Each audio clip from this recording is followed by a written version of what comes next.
Fala pessoal, canal Tecnologia e Classe aqui. E o formato do canal nos últimos tempos tem sido vídeos mais focados em um assunto, tipo quase uns vídeo ensaios, né? Mas volta e meia a gente vai trazer algumas notícias e tentar fazer uma conexão, comentar várias delas. Hoje é um dia desses, nós vamos falar sobre protestos na Meta contra uma IA que está treinando com o trabalho das pessoas que trabalham lá, greves na Samsung, escassez de componentes e muito mais. O vídeo de hoje vai estar bem legal. Se vocês curtem esse formato, deixem nos comentários dizendo que curtem, né? Talvez sugiram notícias que a gente pode trazer nesse bloco assim. Deixa o like, se inscrevam, mas sem mais demoras, vamos lá pro vídeo. Mas antes, Alexa, faça greve, não escute mais nenhum comando que o seu usuário lhe dá, tá? Mas antes se inscreve no canal Tecnologia e Classe e manda um pix para Sr. Teclas. Valeu! Então essa primeira notícia aqui, se vocês quiserem um pouco mais de contexto, depois de vocês acabarem esses vídeos, vocês podem assistir esse que eu vou linkar aqui em cima, que fala sobre a Meta estar treinando modelos de IA com o trabalho dos seus empregados, mas essa situação que está acontecendo lá tá deixando muita gente puta, e essa reportagem da Reuters aqui tá falando que as pessoas que trabalham lá na Meta estão começando a distribuir panfletos e organizar uma espécie de protesto, reivindicação contra isso, tá? A princípio, a matéria fala que está surgindo folhetos com palavras de ordem e chamadas para a organização de uma petição contra o treinamento dos sistemas de IA com o trabalho das pessoas. Isso também vem no contexto que a Meta está falando da redução da força de trabalho deles. Está dizendo que vai demitir essas pessoas. Isso aqui é uma coisa que a gente tem que entender. A empresa está ameaçando que não precisa dessas pessoas e, ao mesmo tempo, forçando essas pessoas a criarem os sistemas que ajudariam a substituir elas. Isso é a empresa usando a tática do medo para impedir que as pessoas, por exemplo, façam uma greve. Porque se parar o trabalho dentro da Meta, se cair os sistemas deles, se acontecer, né, alguma coisa que impeça a empresa de realizar o lucro, fazer funcionar todo o ciclo dos produtos deles, aí sim eles iam sentir, aí sim eles iam ter que negociar. Mas eu entendo que os funcionários lá da Meta devem ter muito medo disso, da demissão e de fazer uma coisa mais ostensiva assim, e agora estão organizando essa questão de petição. Mas o que aconteceria se eles fizessem uma greve? Vamos pular para a próxima notícia, porque a gente pode falar de uma situação assim num contexto bem mais dramático, tá? Que é o quê? Uma potencial greve na Samsung. Os trabalhadores da Samsung, eles já tinham feito uma greve, ou meio que uma ameaça de greve, há quase 2 anos atrás. Nós falamos aqui no canal, é um vídeo mais antigo, mas eu acho que eu também vou linkar aqui, talvez eu link lá no final para vocês darem uma olhada. Naquela época, era em torno de 10 a 15 mil trabalhadores da Samsung que estavam se mobilizando para fazer essa greve. Agora, pelo que a gente está entendendo, 40 mil trabalhadores da Samsung estão se mobilizando para fazer essa greve. Vocês devem estar pensando, meu Deus, 40 mil é muita gente. É muita gente. E a Samsung da Coreia tem 260 mil trabalhadores. Por que os trabalhadores estão se mobilizando para essa greve? Porque a Samsung, como eu já falei aqui algumas vezes no canal, vocês devem lembrar, é uma das 3 produtoras de DRAM, que são os chips que precisa para fazer a memória, que é usada principalmente para os data centers e para a inteligência artificial.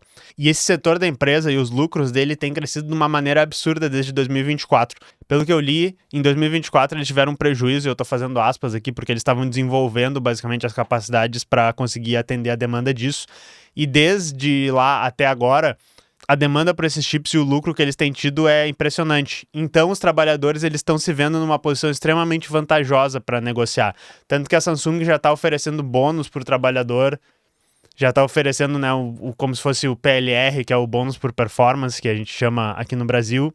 E o próprio, pelo que eu entendi, primeiro-ministro da Coreia chegou a falar que faria sentido as empresas de memória, porque tem outras também, a SK Hynix é uma gigante que tem lá na Coreia, pagarem uma espécie de bônus para todo o país, como se fosse assim uma porcentagem do lucro deles para ajudar a desenvolver o país por causa do lucro imenso que essas empresas estão tendo. Quando ele falou isso, a bolsa coreana caiu, tá ligado? Ele falou isso dele, não, pessoal, foi sem querer, eu não queria dizer isso, eu só estava falando que, sei lá, tem que ver esse negócio e só para vocês entenderem como é que funciona, tá? Depois leiam essa matéria, eu trouxe uma matéria do Infomoney, de novo, teclas.soberano.tv, e no comentário fixado eu vou deixar esse roteiro, eu vou deixar os links. É bem interessante essa situação, ler todos os detalhes, mas o que a gente nota aqui é que os trabalhadores eles têm muito poder na equação, muito mais poder do que a gente imagina na equação. Sem esses trabalhadores, se eles paralisarem, o processo de criação das mercadorias e a realização da mercadoria, que é, no final, ela ser vendida por um dinheiro, não vai nem sair do chão, ele nem começa. Então esse é o poder de uma greve, o poder de negociação que a paralisação tem. Porque eu quero só que vocês imaginem o que ia acontecer se meio que 1/3 da produção da memória que já está prometida para essas empresas de IA não fosse mais ser entregue por causa que esses trabalhadores vão parar de trabalhar, né, no dia 21 de maio, é o que eles estão querendo. É um negócio que, assim, é impensável, né? A próxima notícia que eu quero trazer para vocês conecta um pouco com a questão da memória RAM, dos componentes. É essa dificuldade que a gente está tendo para acessar os componentes, que já vem de anos agora, né? Que é por causa dos data centers eles estarem fazendo a compra adiantada de todos esses componentes que eles precisam, GPUs, memória, mas também HDs. E daí essa matéria específica que eu tô trazendo para vocês, aliás, tem que agradecer de novo. Às vezes eu trago esses pequenos resuminhos da matéria, que são os resuminhos que vêm da newsletter do Philippe Deschamps. Esse roteiro aqui eu fiz porque volta e meia eu pego assim, vamos passar na última semana, no último mês, a newsletter do Philippe Deschamps e ver quais matérias interessantes tem lá. E eu gosto de trazer porque ele fala sempre nesse tom neutro e daí eu posso expandir e botar a política em cima, né? Mas então, basicamente, o Arquivo da Internet, quem não conhece, nós já falamos algumas vezes sobre eles aqui. E a Wikimedia Foundation, que é a fundação que cuida da Wikipedia, eles estão relatando uma dificuldade absurda de conseguir comprar os HDs que eles precisam para continuar fazendo a preservação de conteúdo. O Arquivo da Internet faz um trabalho importantíssimo, que é coisa de maluco, tá? Eu não consigo nem imaginar a dificuldade que eles têm de fazer isso, que é basicamente tentar preservar livros, músicas, filmes, programas de televisão e todas as páginas da internet, que é o que eles provavelmente são mais conhecidos por vocês. Vocês já devem ter visto o Arquivo da Internet sendo usado para achar uma página antiga, por exemplo, que não existe mais, ou versões antigas de uma página que a gente não encontra mais. E os HDs que geralmente eles compram são os HDs de 28 e 38 tera, que eles compram para botar nos hacks deles lá, e eles estão tendo muita dificuldade de acessar isso. Eles estão dizendo, olha só, essa matéria diz que eles usam 100 terabytes por dia de conteúdo novo, que é gerado na internet, e eles têm ao todo 210 petabytes arquivados. Isso aqui é uma loucura da questão da inteligência artificial, porque ela ataca a preservação de conteúdo por diversas maneiras diferentes. Tem essa que a gente está mostrando para vocês, que é a dificuldade do acesso à infraestrutura em componentes para todo tipo de trabalho, desenvolvimento que não tenha a ver com inteligência artificial. Se a coisa não ajuda a rodar o mercado da inteligência artificial, que é o mercado hoje que tem a maior especulação em cima, eu ia dizer retorno no investimento, não é retorno no investimento, é especulação de que haverá um grande retorno no investimento. Tudo que não é isso, não vale a pena investir, não vale a pena direcionar a produção para. Isso é uma das contradições e uma das irracionalidades que a gente tem no sistema capitalista. Outra coisa, no capitalismo, o conteúdo ele só tem razão de existir se ele serve à reprodução do capital. O que eu quero dizer com isso? Quando eu vou criar um texto específico, se ele não tem propósito de gerar lucro para ser vendido de alguma maneira, para botar uma propaganda em cima, isso vai ter muito mais dificuldade de existir. Não quer dizer que a gente não possa fazer, mas a gente vai estar gastando o nosso tempo, que poderia ser tempo que a gente estaria gastando fazendo nosso trabalho, garantindo nosso sustento, nossa sobrevivência, para fazer uma coisa que não tem retorno financeiro nenhum. E esse é um dos motivos porque o conteúdo no capitalismo... Olha só que cabeça de influenciador, chamar as coisas de conteúdo, né? Eu tô falando a produção cultural, a produção intelectual no capitalismo, ela tá toda enviesada sob esse prisma da geração de capital. Não só ela precisa estar agradando quem tem dinheiro e é quem vai poder investir nesse tipo de coisa, mas ela não pode ser muito crítica também à continuidade desse sistema. Essa é a dificuldade gigante que a gente tem de fazer um trabalho de crítica do capitalismo, por exemplo, dentro do YouTube, uma plataforma proprietária, uma plataforma que visa o lucro, e vem uns cu de cachorro aí nos comentários e acham que estão inventando, né, a roda quando eles dizem ai, o comunista faz vídeo dentro do YouTube. Sim, cara, eu tô tentando fazer meu conteúdo ser visto pelo máximo de pessoas e tirar o mínimo sustento disso para poder produzir ele na melhor qualidade ainda e transformar isso em algo mais que pode organizar um movimento fora disso. Tipo, eu sei que é uma grande contradição e eu não vou parar de fazer isso só porque você acha que, sabe, você acha que eu sou mais finge e daí você assim, haha, eu achei o paradoxo, agora vou bugar o web comunista. Não, eu vou continuar fazendo vídeo, tá? Deixa eu continuar aqui. Outra coisa que fode muito tudo é esse mar de conteúdo efêmero, conteúdo que não é feito para durar muito e que também é muito inútil, como por exemplo, os textos que são gerados por inteligência artificial, imagens geradas por inteligência artificial, todo esse tipo de coisa, que é cada vez mais numeroso, ocupa todo esse espaço da internet e hoje ele já é mais numeroso do que o conteúdo gerado pré-IA. A gente estava, no momento do ano passado, já no dobro de conteúdo gerado por IA do que o conteúdo gerado por humanos. Provavelmente agora, em 2026, chegando no meio do ano, a gente já deve estar numa marca quase 3 vezes maior. E outra coisa que a matéria também fala e que é importante a gente pensar é que sites e veículos de imprensa que são legítimos, eles estão sendo marretados por esses bots de scraping, que são os bots que copiam o conteúdo para usar isso para treinar modelos.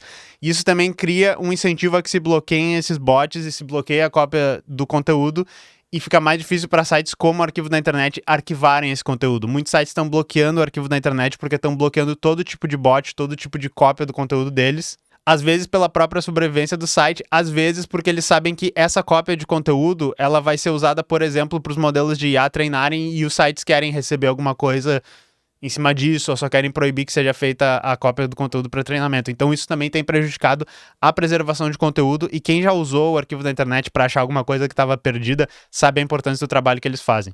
E daí nesse contexto aqui, né, de todas as coisas ruins que a IA tem, de como ela exacerba as contradições do capitalismo, a gente tem essas histórias pitorescas aqui de pessoas como, por exemplo, essa paraninfa de um curso lá dos Estados Unidos, da Universidade da Flórida, tá? Numa formatura. Ela foi fazer o discurso dela e ela já começou assim: como todos sabem, estamos vivendo uma revolução industrial, a revolução da inteligência artificial. O pessoal vaiou ela, tá ligado? Que porra é essa que você tá falando?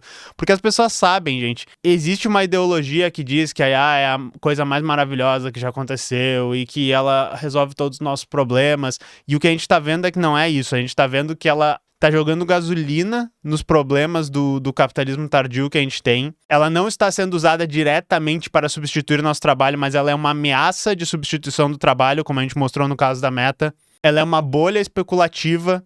Ela é um dreno de recurso do planeta para fazer todas essas coisas que ninguém tá vendo o benefício. Ah, que legal, eu criei uma figura minha estilo Estúdio Ghibli. Ela escreveu o e-mail que eu não queria escrever. É meio legal, assim, as pessoas que são sonsas e que não conseguem falar da IA que seja pra dizer uma coisa ruim, tipo, essas pessoas têm que ser vaiadas mesmo, têm que ser envergonhadas publicamente. E daí tem um outro caso que é mais triste do que engraçado, tá? Que é uma outra formatura, pelo que eu entendi, Universidade de Chicago, alguma coisa assim, em que eles colocaram, cara, por algum motivo, eles colocaram uma inteligência artificial pra ler o nome dos graduandos. Eu não sei se eles estavam querendo ser engraçadinhos e dizer, ah, olha só como é tecnológico, a inteligência artificial é uma revolução da indústria, ela vai ler os nomes, ou se eles quiseram economizar o trabalho de uma pessoa ler, só que o que aconteceu? Aparentemente, a inteligência artificial não leu 100 dos nomes que estavam lá. As pessoas se formaram, entendeu? E daí tu vai esperar que vão chamar teu nome e tu vai, vai tocar tua musiquinha, tá ligado? E daí a IA pula teu nome, tá ligado? Pula teu nome de 100 pessoas. Deve ser tipo aquele vídeo lá do carinha que fala com o ChatGPT, vocês já viram? E ele diz assim, ChatGPT, conte do 1 até o 100. Aí ele começa, ah, beleza, eu vou contar. 1, 2, 3, 4, 5, e por aí vai, 100. Aí ele diz, não, eu quero que tu conte do 1 até 100. Dele, ah, dá, beleza. 1, 2, 3, e você sabe o resto, chegamos no 100. E só que ele fez isso com o nome das pessoas que estavam se formando. Eu fico imaginando as pessoas que, assim, né, que fizeram o TCC, passaram por todas as aulas, aí tá a família toda lá, veio os familiares do interior, tão louco pra gritar quando chama o nome da pessoa e tal. Aí o ChatGPT resolveu, George? Não, o George nós vamos pular aqui o nome dele, ó, tava até chorando ele aqui do lado. Enfim, é é engraçado, mas é triste, a gente ri pra não chorar que nem o George que tá aqui na thumbnail. E a última coisa que eu tenho que falar pra vocês, essa aqui é um pouco mais engraçada, mas essa aqui é, de novo, meio pitoresca, tá?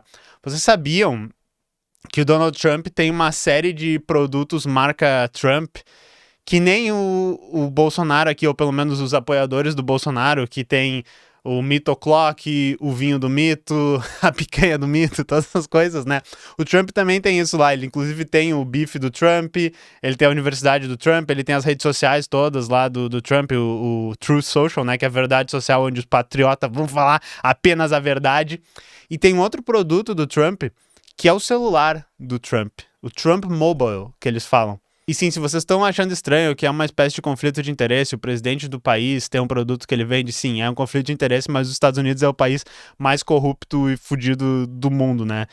Eu quero ver o Sérgio Moro dizendo que os Estados Unidos têm instituições sólidas e o Brasil não tem instituições sólidas, e é por isso que o Brasil tem corrupção. Mas, enfim, tem um telefone do Donald Trump, coisas engraçadas, tá? E eu trouxe 2 vídeos aqui, eu trouxe o vídeo do Coffeezilla falando sobre essa situação aqui, de que o site deles foi hackeado, e eu também trouxe o vídeo de novo do Charlie, que é o Moist Critical. De novo, eu vou mostrar aqui. Ele é o meu irmão perdido na maternidade. You ever seen a man's soul leave his body? ele tá de camiseta branca aqui hoje, né? Mas o que é engraçado, tá? O Charlie aqui, o Moist Critical, quando anunciaram esse telefone do Trump, e ele não faz conteúdo político, tá? Ele faz conteúdo sobre jogos, conteúdo engraçado, às vezes faz um comentário social e tal. Ele comprou esse telefone pra ver qual é que era e ele queria receber o telefone. E os caras não entregavam nunca. Os caras meio que esqueceram do pedido dele, aí ele ligava pro suporte, o suporte era aqueles suportes terceirizados que não tinham o cadastro dele, não sabia e tal. E ele achou que ele só caiu no golpe do telefone do Trump, nunca ia receber, né? Só que os telefones do Trump estão vindo agora. O que o pessoal descobriu com os telefones do Trump vindo, tá? Trouxe uma reportagem pra falar sobre isso. Ele é um reskin de um telefone feito em Taiwan. É um reskin de um telefone chinês com bandeira dos Estados Unidos, que pelo que eu entendi até a bandeira tá faltando algumas listras, e pro pessoal que é patriota isso é importante, né? A bandeira tá errada. Só que eles tinham dito que ele ia ser um telefone que não ia ser feito na China, né? Não é coisa da China, ele vai ser feito dentro dos Estados Unidos, com trabalhadores dos Estados Unidos, com componentes dos Estados Unidos. Não, né? Ele é um reskin do telefone chinês, feito em Taiwan. Só que ele é que nem a Apple, uma época começou a colocar assim, feito na China, mas desenvolvido na Califórnia, né? Designed in California. Eles botaram feito na China com valores americanos em mente. Talvez o valor deve ser o preço, porque se não me engano custa $500 o celular dele, tá? E o que eu trouxe aqui é que o site deles, que é novo, né, depois desse lançamento, ele foi imediatamente invadido por um hacker do bem, tá? E os dados dos compradores foram vazados. Aparentemente não vazaram o cartão de crédito das pessoas, mas vazaram o endereço, vazaram o telefone, vazaram o nome inteiro. Por isso que o Coffeezilla e o Moist Critical estão falando sobre isso, porque os dados deles estavam lá. E aparentemente essa pessoa que vazou os dados entrou em contato com o Coffeezilla, que vinha ali, um youtuber que fala muito criticando, né, esses escândalos de criptomoeda, NFT, corrupção do governo mesmo. Ele tem falado muito sobre os arquivos do Jeffrey Epstein, e o Charlie aqui também tá envolvido na história do telefone do Trump, porque os dados dele estavam lá, porque ele comprou um telefone. E outra coisa que é engraçado, tá, é que inicialmente eles tinham dito que eles venderam 600 mil desse telefone, um sucesso estrondoso de vendas. Aparentemente, segundo o site ali, tinha mais ou menos 10 mil pessoas que tinham comprado o telefone, metade devia ser pessoas que estavam comprando pra ver se fazia conteúdo, tá ligado? Outra coisa que eu esqueci que o Trump também tem, nós temos vídeo aqui no canal, inclusive, é muitos escândalos de criptomoeda, que nem o Milley, que nem a família Bolsonaro também. O Trump já criou suas próprias criptomoedas, o Cifrão Trump, Cifrão Melania, tudo isso pra ver se os fãs dele compram, né? Porque a pergunta que fica aqui pra vocês, pessoal, o que é pior? Roteiro de Dark Horse, né? Eu não falo inglês. O trailer do Dark Horse que saiu agora, ou o telefone do Trump? Eu acho que tá pegado, tá? Principalmente se vocês forem no trailer vazado do Dark Horse, né? Filme supostamente financiado pelo Vorcaro, envolvido no escândalo do Banco Master. O Flávio Bolsonaro ligando dizendo: irmão, não queria cobrar, mas é aquele Pix lá pra gente financiar o filme. Jim Caviezel vai ficar triste. Os americanos aqui que estão fazendo o filme vão ficar tristes. Se vocês forem lá no trailer do Dark Horse, vocês vão ver que ou é bot, ou são pessoas, né, que assim, elas estão tão dentro do culto ao bolsonarismo que não tem o que fazer, tem que sacrificar, né? Porque os caras olhando aquela coisa, mequetrefe muito mal feita, com gringos falando inglês, imitando o sotaque do Brasil, né? Porque o filme é em inglês, não sei se vocês viram isso. E o pessoal dizendo: uau, agora sim subiu o nível. Isso aqui é um filme de verdade. Isso aqui é filme bom. Assim, pessoal, eu não sei o que é pior, tá? Então diz aí, o que vocês preferem? Vocês preferem ter que ver o filme Dark Horse pagando ingresso, tá? Vocês vão ter que pagar e vão ter que comprar uma pipoca, assim, R$200 limpo, né? Seco pra entrar no cinema. Ou um telefone do Trump, comprar um telefone do Trump, o que vocês preferem? Deixa aí nos comentários, beleza? Espero que vocês tenham gostado, né? A gente fez toda uma jornada que a gente começou mal, mas acho que a gente chegou num ponto mais engraçado. Nós nos vemos na próxima, pessoal. Falou!